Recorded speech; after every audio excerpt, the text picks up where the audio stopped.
శనిగాను గొణిగాను చంపరాదా అని దేవునికి ఎన్నోసార్లు చెప్పుకున్నాను. ఎందుకే నన్ను బతకనిచ్చావు, నువ్వు నాకైనా ఏం చేస్తే నేను నరకానికి పోతానంటావు.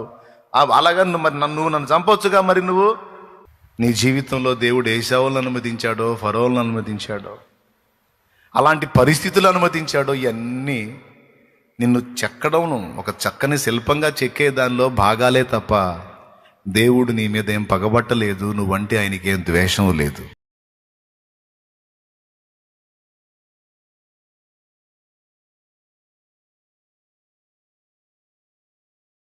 దేవుడి చేతుల్లో చెక్కబట్టం మీకు ఇష్టమా?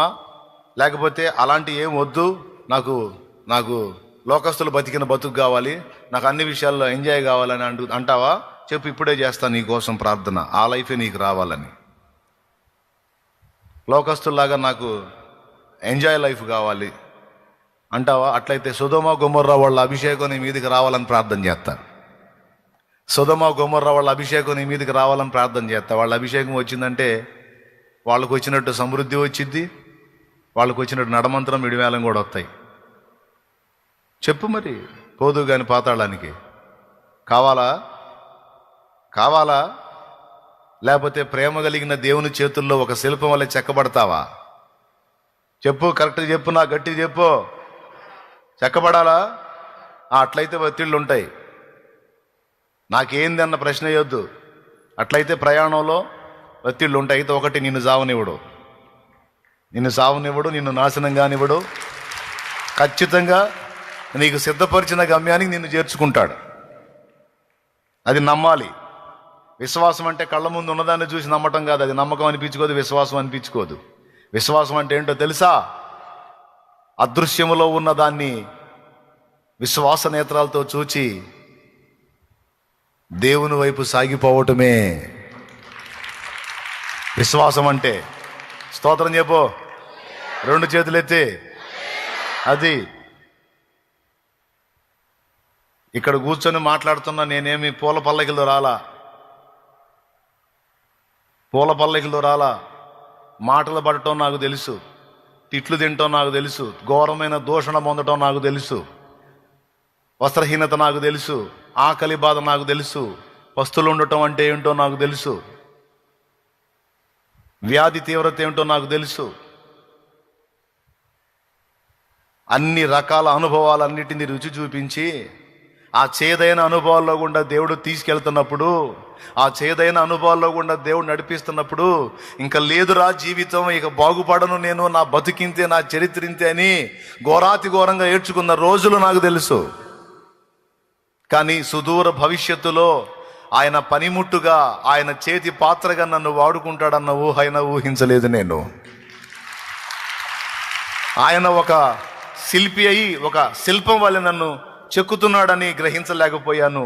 ఆ శనిగాను గొణిగాను చంపరాదా అని దేవునికి ఎన్నోసార్లు చెప్పుకున్నాను. ఎందుకే నన్ను బతకనిచ్చావు, నువ్వు నాకైనా ఏం చేస్తే నేను నరకానికి పోతానంటావు. అలాగా మరి నన్ను చంపొచ్చుగా. మరి నువ్వు ఎందుకు నన్ను బతకనీయటం? నాకు ఎందుకు ఈ దుర్భరం, ఎందుకు ఈ జీవితం? అలాగే నా ప్రాణం నేను తీసుకుని నరకానికి పోతావురా నువ్వు అంటావు.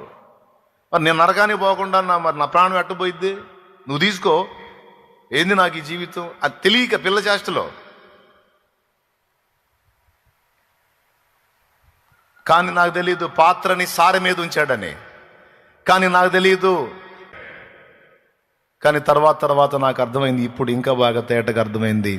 ఇప్పుడు ఆనాటి నా మాటలను బట్టి నవ్వుకొని సారీ చెప్పడం తప్ప ఏమనుకోకయ్యా, పిచ్చి మాటలు మాట్లాడాను సోది ఉన్నప్పుడు అని అట్లా అనుకోవటం తప్ప ఇప్పుడు చేసేది ఏం లేదు. ఎందుకు? ఈ అనుభవాన్ని ఆనాడు నేను చూడలా. ఎవరు చూశారు? పెద్దగా చెప్పండి. చూశాడు. మరి నాకు తెలీదు. మరి చివరికి నాకు అన్యాయం చేశాడా?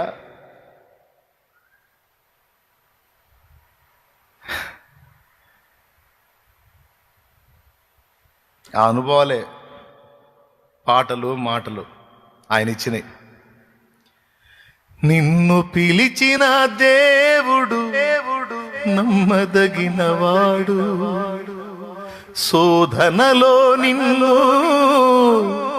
విడిచిపెట్టి పోడు, కంటి పాపలా తోడుండి నిన్ను కాచుకుంటాడు.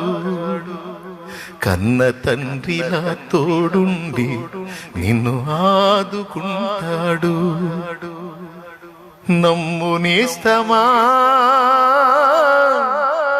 ఇది సత్యం, వీడబోకుమా విశ్వాసం. నీ ఆశ నిరాశ కానే కాదు, వేదన ఎందుకు?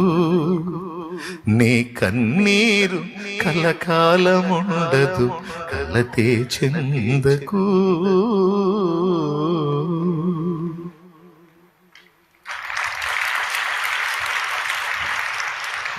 మావయ్య గారి దగ్గర నుంచి పారిపోయి వస్తున్నాడు యాకోబు. భార్యల్ని పిల్లల్ని మందల్ని తీసుకొని పారిపోయి వస్తుంటే యాకోబు,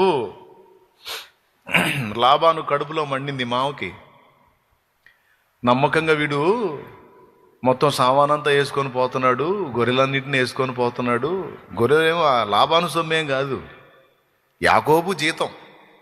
అయినా సరే యాకోబును దోచుకోవాలని, యాకోబుని చంపాలని కక్షబూనిన వాడే బయలుదేరాడండి మంది మార్బలాన్ని వేసుకొని లాబాను. ఇట్లా లాబాను తరుముతాడని తెలుసు యాకోబుకి. చూసావా దేవుడు ఏం చేస్తున్నాడో చూడు. యాకోబుకి ఏం చెప్పలా, యాకోబుతో ఏం మాట్లాడలా, యాకోబుని భయంలోనే ఉంచాడు. వినో వినో వినో, యాకోబుని భయంలోనే వణికేటట్టే ఉంచాడు, సమస్యలో ఉన్నట్టుగానే ఉంచాడు. యాకోబుని దెబ్బతీయాలనుకున్న లాబానుతో మాట్లాడుతున్నాడు. బాగా సమీపానికి వెళ్ళాడు. యాకోబు సమీపానికి ఎంత కక్ష పూనాడంటే యాకోబును చీల్చి చెండాలన్నంత కోపం వచ్చింది. చీల్చి చెండాడాలి దుర్మార్గుణ్ణి, నా మందంతా తీసుకొని పోతున్నాడు, నా పిల్లల్ని తీసుకొని పోతున్నాడని. అంత కోపంతో బయలుదేరాడు కనుకనే దేవుడు మాట్లాడాడు లాబానుతో. ఏమన్నా తెలుసా? యాకోబును సమీపించి మంచియే గాని చెడ్డయే గాని నీవు పలకకు సుమి. యాకోబుకి ఏమైనా కీడు తలపెట్టినా, కనీసం నోరు జారి ఎగస్ట్రాగా ఒక మాట మాట్లాడినా నువ్వు ఇంటికి చేరవు. ఎవరు మాట్లాడుతున్నాడు? దేవుని వార్నింగ్ అంటే ఏంది? అయిపోతావని అర్థం, చెప్పకనే చెప్పినట్టు. మళ్ళీ ఈ సంగతి యాకోబుకు తెలియదు, ఆ లాబానే చెప్పాడు. నీ పని చేద్దామని వచ్చినా కానీ అల్లుడు, నిన్ను మట్టిలో పెడదామని వచ్చా కానీ పితరుల దేవుడైన యెహోవా నాతో మాట్లాడాడు. నీ దేవుడైన యెహోవా నాతో మాట్లాడాడు. యాకోబుతో మంచియే గాని చెడ్డయే గాని నీవు పలకవద్దని నాతో మాట్లాడాడు. బతికిపోయావు.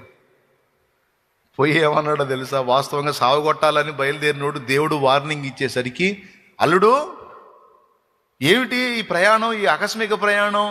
ఒక్క మాట నాకు చెబితే తంబూరాలతో, నాట్యంతో, సంభ్రమాశ్చర్యాలతో నేను నిన్ను సాగనంపుదునే. ఒట్టిదే సాగు చేసేవాడు. దేవునికి స్తోత్రం. దేవుడు వార్నింగ్ ఇచ్చిన తర్వాత లైన్లోకి వచ్చింది బండి. మన శత్రువులతో దేవుడు ఒక పక్క మాట్లాడుతూనే ఉంటాడు, మనకు మాత్రం భయం కల్పిస్తానే ఉంటాడు. మనకేమో వాళ్ళు వచ్చి ఆడ మీద పడతారు అన్నట్టు చూపిస్తాడు. మన వాళ్ళకి ఇవ్వాల్సిన వార్నింగ్ వాళ్ళకి ఇస్తాడు, మనల్ని గెలిచినప్పుడల్లా వాళ్ళకి బగులుతానే ఉంటుంది. దేవునికి స్తోత్రం కలుగును గాక. ఏమన్నా అర్థమైందా నేను చెప్పింది? ఎంతమందికి? మళ్ళీ వాళ్ళతో మాట్లాడినట్టు నీకు తెలియదు. మళ్ళీ అర్థమైందా? వాడికి ఇచ్చేది వాడికి ఇస్తాడు. ఇటుపక్క ఇప్పుడు లాభాంత అయిపోయిందిరా అనుకుంటే మళ్ళీ వేసావు. నా జ్యేష్ఠత్వ హక్కు కొట్టేశాడు, అలాగే నాకు రావాల్సిన దీవెనలు కూడా నా గెటప్పులో పోయి మా నాన్న కళ్ళు లేనివాడిని మోసం చేసి నా దీవెనలు కొట్టేశాడు. ఈ యాకోబు గాడిని బతకనీయకూడదు, వాడిని చంపాలని మా నాన్న ముసలోడు అయిపోయాడు. ఈ ముసలోడు కన్ను మూసిన తర్వాత వాడిని కూడా గాజేస్తానని శపథం చేశాడు. వేశావు. మా నాన్న చచ్చిపోయినాక మా తమ్ముడిని కూడా చంపుతాను నేనని శపథం చేశాడు. వేసావు. వేసావా ఏడిచావా? వేసావు శపథం చేస్తే దేవుడు అన్నాడు ఏడిచావని. ఇవిడ్రా నువ్వు నా అనుమతి లేకుండా యాకోబును ముడతావా? ముట్టు చూద్దాం అనుకొని ఉన్నాడు దేవుడు కూడా. అప్పుడు ఎబ్బోకు రేవు దాటిచ్చాడండి అందరినీ. ఎందుకు దాటిచ్చాడో తెలుసా? మామని తప్పించుకున్నాను అనుకుంటే ఇప్పుడు అన్న చంపుతాడేమో అని భయం. ఆల్రెడీ వాళ్ళ అమ్మ చెప్పనే చెప్పింది, అరే మీ నాన్న చచ్చిపోయిన తర్వాత నిన్ను చంపుదామని వాడి కోపాన్ని వాయిదా వేసుకున్నాడు. అంటే పగబట్టాడు మీ అన్న. మీ నాన్న చనిపోయిన తర్వాత నిన్ను చంపాలని ప్రతిజ్ఞ చేశాడు రా, వాడు చేస్తాడు, అంత పని చేస్తాడు, నువ్వు వెళ్ళిపోయి ఇక్కడ నుంచి. అంటే అప్పుడు లాభం దగ్గరికి పారిపోయాడు. అప్పుడు ఒంటరిగా పోయినోడు 2 గుంపులై వచ్చాడు ఇప్పుడు. కానీ యాకోబు గుండెలో ఏం భయం ఉంది? ఆ పాత పగ మా అన్నకు అంతే ఉంది అనుకుంటున్నాడు.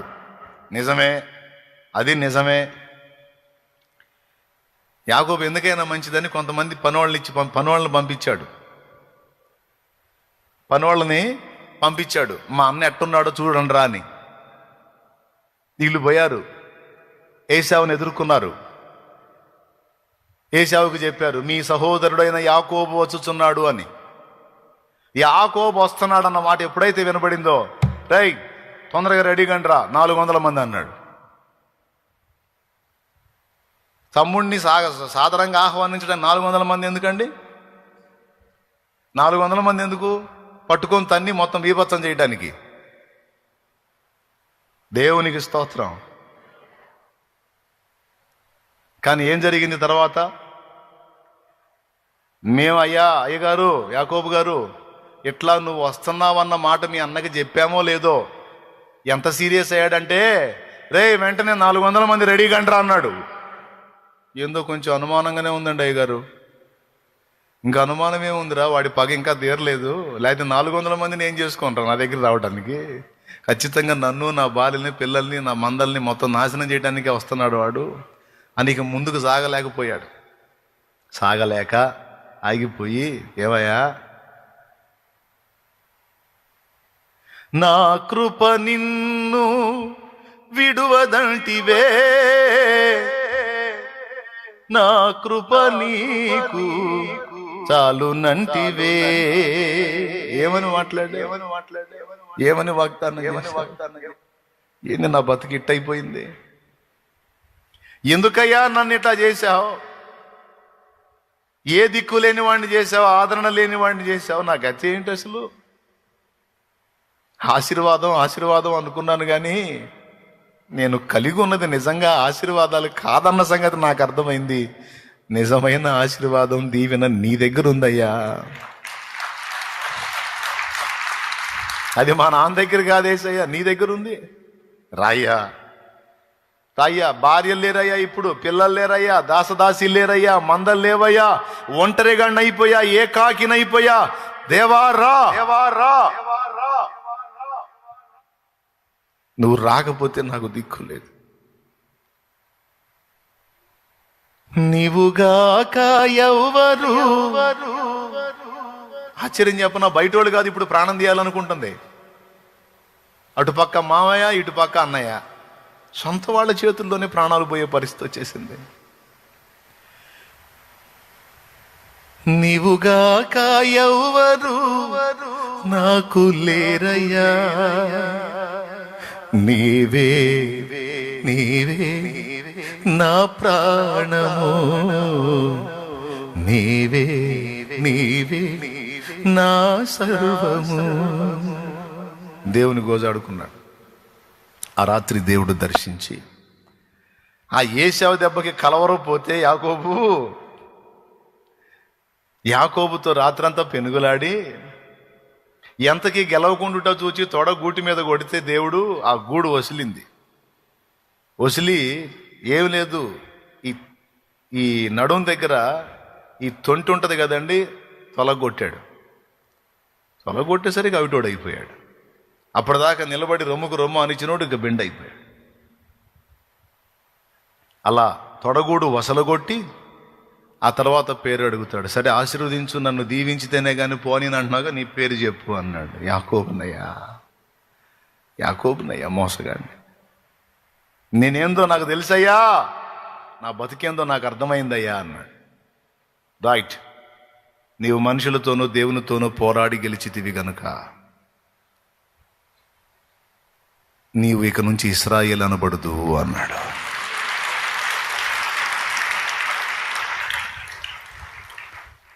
ఇక నుంచి నీవు ఇశ్రాయేలువే. నాతో పోరాడావు. ఫస్ట్ ఏమో రొమ్ముకు రొమ్మ అనిచ్చాడు, తొడ మీద కొట్టేసరికి కాళ్ళు పట్టుకున్నాడు. దేవునికి మహిమ. రొమ్ముకు రొమ్మ అనిచ్చడం అంటే ఏంటో తెలుసా? దేవునితో ఒప్పందాలు చేయటం. నేను పోయిన చోటెల్లా నీవు నాకు తోడయి ఉండి నాకు కలిగిన అంతటిని ఆశీర్వదిస్తే నీకు దశంభాగం ఇస్తా. ఏందది? దేవుడితో బేరసారాలు. నేను పోవు చోటెల్లా నీవు నాకు తోడై ఉండాలి, నన్ను ఆశీర్వదించాలి, అన్ని విషయాల్లో నన్ను గొప్ప చేయాలి, అప్పుడు నా రాబడిలోంచి నీకు ఇస్తా 10వ భాగం. ఇంకొకటి ఏంటంటే, ఇంకొకటికి మొక్కను, నువ్వు నా దేవుడు అయి ఉంటావు, నేను నీ భక్తుడై ఉంటా, అంతే. ఇది రొమ్ముకు రొమ్ము అనిచ్చటం అంటే. ఎప్పుడైతే తొడ మీద కొట్టాడో, తొడగూడు వసిలిందో, అది కొడుతున్నాడు చూడు, అయిపోయింది, కొట్టేశాడు.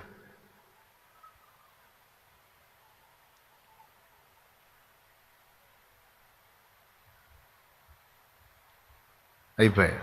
ఇంకా లేవలేడు, ఇంకా పెనుగులాడలేడు, అయిపోయింది, కూలబడిపోయాడు. ఇక కాళ్ళ బేరానికి వచ్చాడు. ఇక్కడేమో ప్లెయిన్గా చూపించాడు. బైబిల్లో హోషేయాలో ఏం రాసిందో తెలుసా?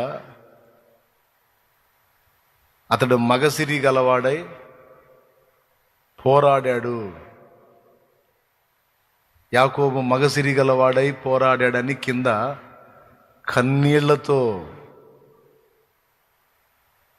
కన్నీళ్లతో దేవుని పాదాలు పట్టుకున్నాడట. పెద్దగా ఏడ్చేశాడు.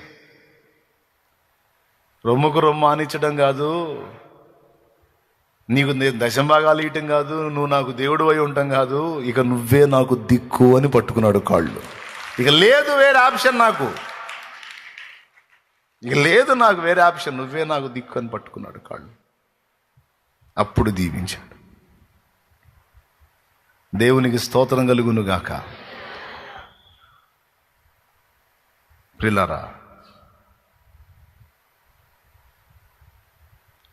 నీ జీవితంలో దేవుడు ఏశావులను అనుమతించాడో, ఫరోలను అనుమతించాడో, అలాంటి పరిస్థితులు అనుమతించాడో, ఇవన్నీ నిన్ను చెక్కడం, ఒక చక్కని శిల్పంగా చెక్కే దానిలో భాగాలే తప్ప దేవుడు నీ మీద ఏం పగబట్టలేదు, నువ్వంటే ఆయనకి ఏం ద్వేషం లేదు. ఇంకా చెప్పాలంటే తన ప్రాణం కంటే ఎక్కువ ఇష్టం నువ్వు ఆయనకి. తమ్ముడు నమ్ముతావా? తమ్ముడు నేను నమ్ముతానన్నాడు చేతులు ఎత్తండి. ఎంత ఇష్టం నువ్వంటే? ప్రాణం పెట్టేశాడు కదండి, ప్రాణం. అదేనన్నా ఇంత ప్రేమిస్తున్నాడని చెబుతున్నావు, బాగానే ఉంది, కానీ నాకు ఈ బాధ లేదు అని ప్రేమించాడు కనుకనే శ్రమల కొలిమిలో గుండా తీసుకొస్తున్నాడు. అదే నిన్ను ప్రేమించకపోయి ఉంటే నిన్ను వదిలేసేవాడు, సొదొమ గొమొర్రా వాళ్ళ బతుకయ్యేది నీది. బాధలో ఇబ్బందులో ఈ జీవితం బాగుందా? ఆ జీవితం బాగుంటుందా? బాధలో ఇబ్బందులో ఈ జీవితంలో దేవుడు మనకు తోడై ఉన్నాడు. ఆ జీవితంలో బాధలు ఉండవు, కానీ దేవుడు ఉండడు. కావాలన్నాడు చేతులు ఎత్తండి. దేవుడే కావాలి, రైట్. మరి దేవుడు కావాలంటే ఈ బాధల జీవితంలో ఉంటాడు. ఎందుకంటే ఆయన మరి ఊరుకోడు.